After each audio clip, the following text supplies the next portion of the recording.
Bismillahirrahmanirrahim. Assalamualaikum warahmatullahi wabarakatuh.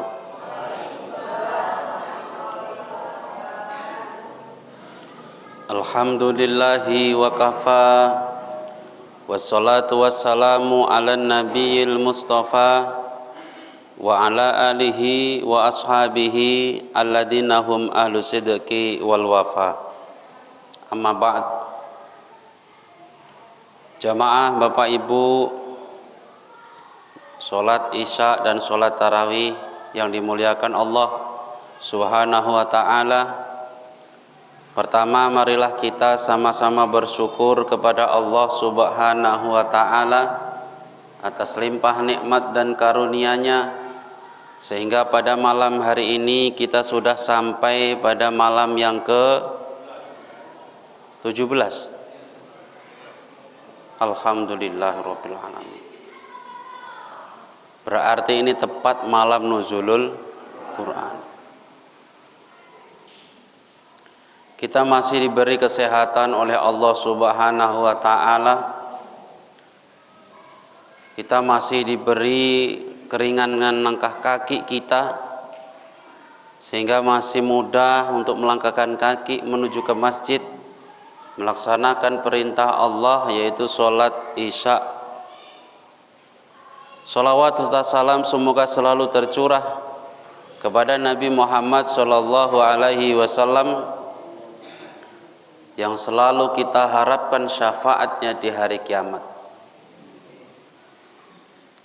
Bapak Ibu yang mulia, Allah berfirman dalam surah Al-Hadid ayat 18, A'udzu billahi minasyaitonir rajim. Innal musaddiqina wal musaddiqati wa aqradullaha qardan hasanan yudha'afu lahum wa lahum ajrun karim. Sesungguhnya laki-laki yang bersedekah atau perempuan-perempuan yang bersedekah dan meminjamkan kepada Allah dengan pinjaman yang baik, maka akan Allah lipat gandakan bagi mereka. Meminjami Allah dengan pinjaman yang baik,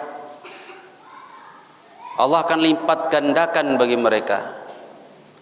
Dan tidak hanya itu saja, walahum ajrun karim, bagi mereka pahala yang sangat-sangat banyak. Bapak Ibu yang mulia, Allah membahasakan diri bagi orang-orang yang mau bersedekah dari kita laki-laki maupun perempuan. Allah bahasakan dengan meminjami. Kita bersedekah, ini hakikatnya kata Allah meminjami kepada Allah. Kalau kita meminjam piring sama tetangga, itu kita mikir membalikkan apa enggak, Bu? Membalikkan. Begitu juga tetangga minjem piring ke kita, mikir balikkan enggak, Bu? Mikir balikkan. Ini kita manusia, masih mikir balikkan. Tapi kadang manusia ini ada yang enggak balikkan juga. Nanti minjam piring sama tetangga sampai berbulan-bulan gak balik-balik. Pinjam kereta kadang iso digadekno ya, Bu. Tapi kalau Allah yang bilang orang sedekah ini sama halnya meminjami kepadaku, mau meminjami Allah dengan pinjaman yang baik, itu bahasa Allah untuk orang yang mau bersedekah. Kalau Allah yang kita pinjami, pasti Allah akan mengembali. Pasti Allah akan mengembali. Kata Allah tidak hanya dikembalikan, yudha'afu lahum, bahkan akan dilipat gandakan bagi mereka. Kita minjami sama Allah, masuk ke kotak infak 5.000, Allah lipat gandakan itu, Bu. Kita minjami Allah, kita masuk ke kota infak mau piro 10.000, Allah lipat gandakan. Maka kita harus yakin ayat ini. Innal musaddiqina wal musaddiqati wa aqradullaha qardan hasanan yudha'afu lahum. Kalau kita yakini ayat ini, Masya Allah luar biasa Bu. Tidak hanya dilipat gandakan, sudah dikembalikan, dilipat gandakan, tapi diakhiri dengan walahum ajrun karim. Bagi mereka yang mau bersedekah, pahala yang sangat-sangat banyak. Sudah dikembalikan, dilipat gandakan lagi, dikasih pahala lagi nanti di akhirat. Enak apa enggak Bu? Ini orang yang bersedekah. Nabi Muhammad SAW terkenal manusia yang paling dermawan. Dan ketika memasuki bulan Ramadan, itu Nabi lebih dermawan daripada sebelumnya. Lebih ringan lagi mengeluarkan hartanya bersedekah, lebih ringan daripada angin yang berhembus. Angin yang berhembus begitu mudahnya, itu lebih cepat lagi Nabi kalau mengeluarkan sedekah di malam-malam bulan Ramadan, di hari-hari bulan Ramadan. Sangat ringan bagi Nabi. Maka kita sebagai umatnya harus meniru ini. Meyakini bahwa ayat ini tadi memang benar-benar kita yakini dan akan terjadi. Bahwa siapapun yang mau bersedekah, Allah akan lipat gandakan, Allah akan kembalikan, dan akan diberi pahala nanti di akhirat.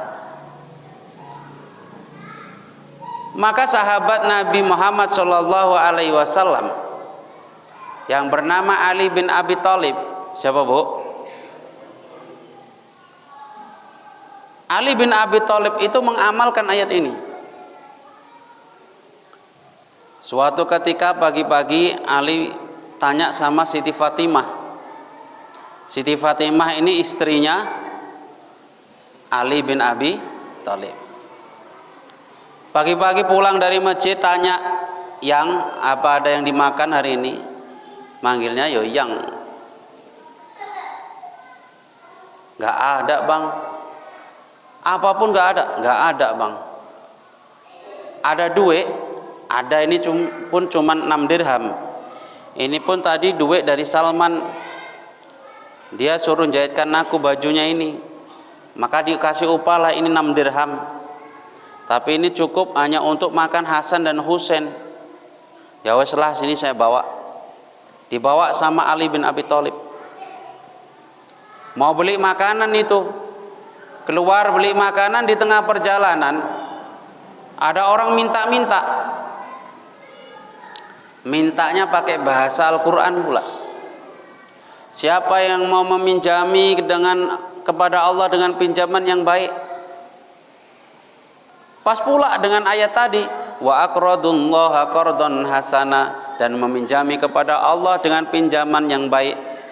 Kata si pengemis ini, siapalah yang mau meminjami kepada Allah dengan pinjaman yang baik? Tapi maksudnya pengemis ini minta. Ali bin Abi Thalib merasa tersindir, wong cuman dia yang ada di situ. Wah, ini maksudnya mintanya ini. Arab tak kekno, iki duit cuman iki. Anakku nang omah durung sarapan. Gak dikekno, dia minta pakai ayat Quran pula. Akhirnya dikasihkan.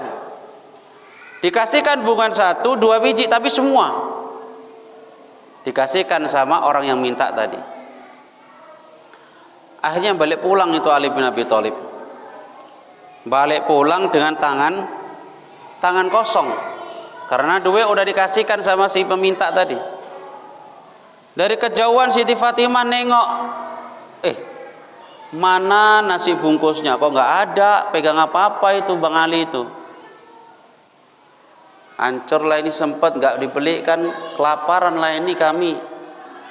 Betul, sampai rumah ditanya, Bang nasinya mana? yang nasinya mana bang? Tadi di tengah perjalanan ada yang minta, jadi abang kasih duit tadi semua. Iya, betul lah. Jadi untuk kami apa ini bang? Ya ikhlas sajalah. Ya sudahlah, mudah sekali bagi Siti Fatimah untuk merelakan itu. Ya sudahlah bang. Tapi anaknya kelaparan. Anaknya siapa? Hasan dan Husain kelaparan. Suntuklah Ali bin Abi Thalib, nengok istrinya nangis, nengok anak-anaknya juga kelaparan, balik keluar rumah mau ke masjid.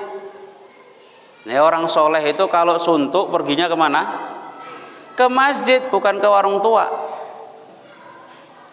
Pergi ke masjid, di tengah perjalanan Allah utus malaikat menjelma sebagai manusia yang bawa unta. Nawari pula sama Ali. Ali sudah jalan, sudah lemes, gak megang duit, mikir anak sama istri kelaparan di rumah. Mau ke masjid ini, tiba ada orang bawa unta. Eli, kau mau beli unta ini? Suruh beli unta pula. Kalau aku yang ditawari gitu mungkin gini bahasaku. Unta, beli unta kepala otakmu, duit aja gak megang. Duit limper pun gak megang, kau tawari beli unta pula. Tapi Ali bin Abi Thalib orang soleh, jawabannya apa? Sesen pun saya tak punya duit, sedikit pun saya tidak megang duit. Oh tidak usah kau bayar sekarang wahai Ali, ini unta bisa kau bawa dulu. Nanti kalau kau sudah laku jualkan unta ini, baru kau kasih duit ke aku. Berapa harus kau bayar sama kau unta ini? 100 dirham saja. Oh begitu, ya sudah, saya bawa untamu. Dibawa unta ini tapi belum dibayar. Dibawa menuju Masjid Nabawi. Di tengah perjalanan lagi Allah utus malaikat yang kedua. Malaikat yang pertama tadi bawa unta, malaikat yang kedua Allah utus untuk membeli unta ini tadi. Sambil dituntun, tiba-tiba ada orang datang. Wahai Ali, iya, itu untamu mau kau jual katanya. Loh kok tahu kau?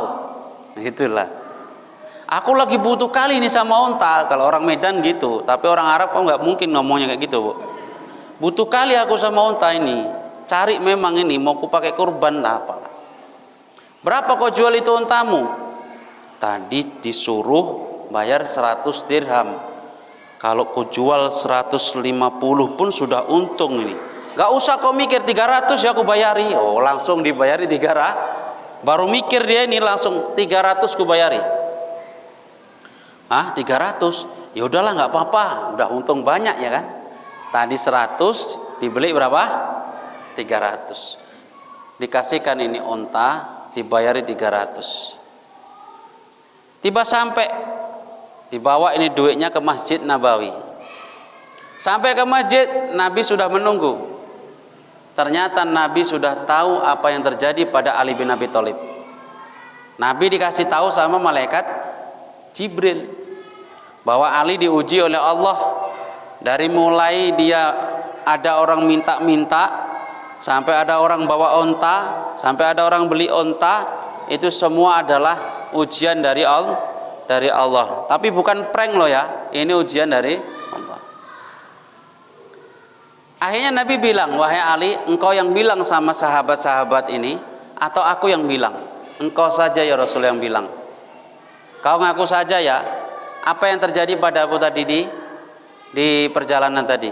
Iya ya Rasul. Tadi itu semua yang menemui kamu adalah malaikat-malaikat Allah untuk mengujimu supaya kamu mau meminjamkan kepada Allah dengan pinjaman yang baik. Ternyata kamu sukses. Kamu meminjamkan Allah 6 dirham dan Allah kembalikan menjadi 50 kali lipat. 6 kali 50 berapa, Bu? 300 dirham. Maka Bapak Ibu kalau mau infak pada malam hari ini, mana tahu malam ini adalah malam Lailatul Qadar, bisa saja Allah ganti dengan 50 kali lipat. Infak ke mau ning kono limpul kali 50 kali lipat jadi pira Bu? 2,5 juta. 10.000 jadi 500.000. Makanya mumpung kotak itu masih ada, di jalan ke mana gak apa-apa Bu, di jalan ke tapi kantongnya wis gak ono isine. Yakin saja Bu, yakin. Saya pernah amalkan ini Bu, karena saya sama-sama Ali, nama saya Ali, tapi tadi kan Ali bin Abi Thalib, saya kan Aliando.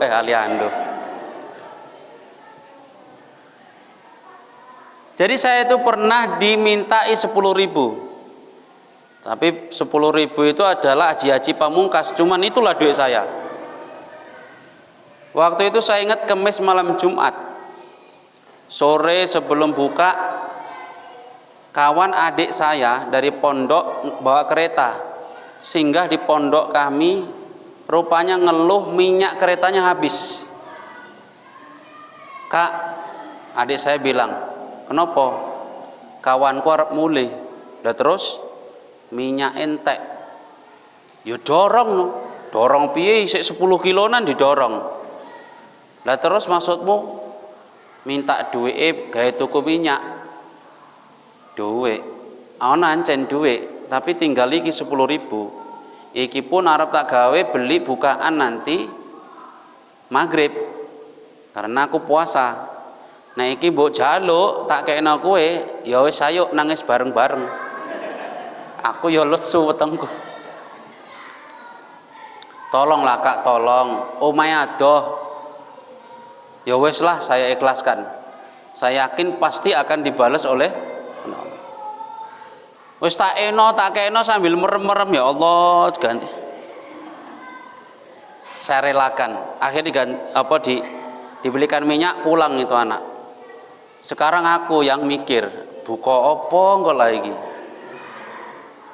Aku dulu jaga masjid Bu, jadi ke masjid itu sambil mikir duit ra ono, weteng lesu, wudhu sambil minum air keran. Sila iki gawe batalke poso.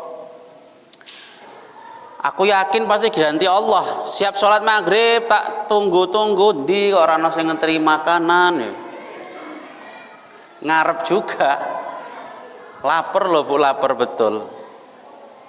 Nek bener ayat iku mesti kok diganti.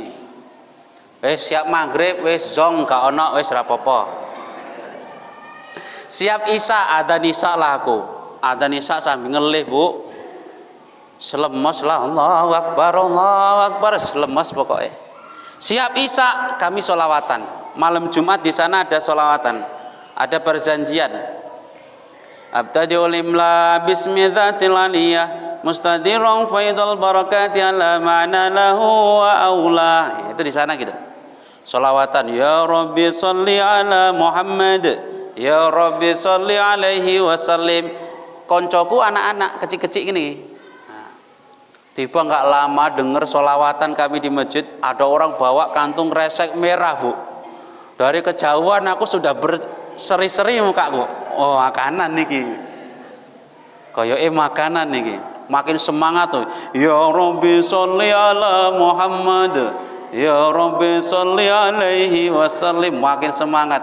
Betul Bu, dibawa itu makanan satu kresek yang merah itu. Adik-adik cilik tak kayak siji-siji ya, sitok wae nah, siji nah. Wes ya. Masih lebih banyak ku bawa pulang ke pondok. 20 bungkus. Saya cuman butuh berapa? 1 bungkus. Dikasihnya 20 bungkus. Ini namanya the miracle of sedekah. Apa artinya saat gak ngerti aku bang. Kurung-kurung ngono. Ini keajaiban dari sedekah. Makanya ibu harus yakin. Saya membuktikan sendiri. Tapi karena kurang ikhlas sekali, cuman 20 Bu, gak sampai 50. Agak ngerundel sikik mau. Saumpama kok ikhlas mungkin 50 bungkus. Jadi Bapak Ibu yang mulia, Kita nggak tahu kapan kita ini akan diberi Allah kemudahan dalam rezeki kita. Maka kita tidak usah sayang-sayang kalau mau mengeluarkan harta kita di jalan Allah. Dulu itu, ini pokoknya cerita wae. Aku suka cerita ya. Meski menang wae ya. Di zaman Nabi Musa itu ada suami istri. Ya saya kira ono suami istri, tapi ini ceritanya di zaman Nabi Musa. Di zaman Nabi Musa ada suami istri yang hidupnya selalu miskin. Miskin kali. Saking miskinnya besok makan, besoknya nggak makan. Besok makan, besoknya nggak makan meneh. Saking miskinnya. Akhirnya dia punya inisiatif. Bang, ya dek, bilang sama Nabi Musa. Kenapa dek? Nabi Musa kan bisa cakap langsung sama Allah. Ya terus? Ya mintalah sama dia supaya dimintakan sama Allah supaya kita bisa kaya bang. Sakit bang, hidup miskin sakit. Ya wis dik, kita kesana nanti. Akhirnya bilang nih suami istri kepada Nabi Musa. Wahai Nabiullah Musa, iya engkau kan bisa cakap langsung sama Allah. Betul. Tolong mintakan kepada Allah supaya kami ini dikasih rezeki yang melimpah. Supaya nggak miskin terus kayak gini. Ya sudah nanti saya mintakan. Beberapa hari kemudian dipanggil balik, Pak Bu, iya Nabi Musa, ternyata permintaan Bapak Ibu dikabulkan sama Allah. Bapak Ibu akan diberi kekayaan oleh Allah. Alhamdulillah. Cuman setahun saja. Setahun. Iya deh, cuman setahun katanya. Udahlah bang, nggak apa-apa daripada kita miskin terus. Ya sudah Nabi Musa terima kasih. Akhirnya beberapa hari kemudian terjadi betul. Entah kekayaan dari mana, ini kaya kali. Paling kaya satu kampung itu suami istri. Tapi dia ingat bahwa kekayaan ini cuman setahun. Akhirnya dia bilang sama lakinya, bang, iya dek. Kata Nabi Musa, kita kan kaya cuma setahun bang. Iya dek. Kalau cuma setahun bang, kita makan sendiri pun habis juga. Kita bagi-bagikan pun habis juga. Pala sama-sama habis bang. Ya udah kita bagi-bagikan aja lah bang. Ya sudah dek, kita bagi-bagi aja. Jadi kegiatan setiap hari orang kaya baru ini, tiap hari bagi-bagi terus. Ada masjid dibangun, bagi. Yatim piano. Yatim piatu, kasih. Ada janda-janda miskin, kasih. Pondok pesantren bangun, kasih. Pokoknya kasih terus setiap hari bagi-bagi harta itu. Sampai nggak terasa lewat 1 tahun. Lewat 1 tahun kok masih sanggup bagi-bagi terus. Sampai Nabi Musa heran, loh. Iki wak lasim kok isek kaya. Wak legino kok isek kaya iki katanya cuma setahun kata Allah. Ini kok wis lewat setahun kok isek kaya iki. Akhirnya Nabi Musa bilang sama Allah, ya Allah, engkau bilang cuma setahun. Ini sudah setahun lebih. Wak lasim sama wak legino kok isek kaya iki. Begini wahai Musa, memang aku dulu bilang cuma setahun. Tapi aku ini terkenal zat yang maha pemurah, zat yang maha pengasih, zat yang maha penyayang, zat yang maha pemberi rezeki. Aku buka satu pintu rezeki bagi 2 suami istri ini. Mereka sudah mau membuka pintu rezeki bagi hamba-hambaku yang lain. Mereka mau berbagi, tidak lupa sama yang lain. Kalau aku tutup rezeki suami istri ini, yang lain nanti juga ikut tertutup juga, maka saya tak sanggup, saya malu dengan nama saya sendiri. Maka saya biarkan mereka tetap kaya. Mereka saja dermawannya kayak gitu, kok malah saya mau tutup rezekinya. Aku malu sama mereka. Maka saya biarkan mereka kaya sampai mati. Alhamdulillah, kaya terus jadinya. Dari kisah ini kita bisa mengambil hikmah. Kita tidak tahu sampai kapan Allah kasih rezeki kepada kita, sampai kapan Allah mudahkan kita. Barangkali kita ini punya usaha, sudah Allah tetapkan 3 bulan lagi selesai usaha kita, tapi gara-gara kita mau berbagi, Allah lancarkan, Allah bukakan pintu kemudahan kembali. Maka sedekah ini bisa membuat pintu rezeki terbuka, bisa membuka rezeki kita semakin lebar. Jadi jangan takut Bapak Ibu, kalau mengeluarkan infak, mengeluarkan sedekah, yakinlah pasti Allah akan ganti yang lebih banyak. Enggak ada cerita orang miskin gara-gara sedekah. Demikian mungkin bisa disampaikan. Wabillahi taufik wal hidayah, waridha wal inayah. Assalamualaikum warahmatullahi wabarakatuh.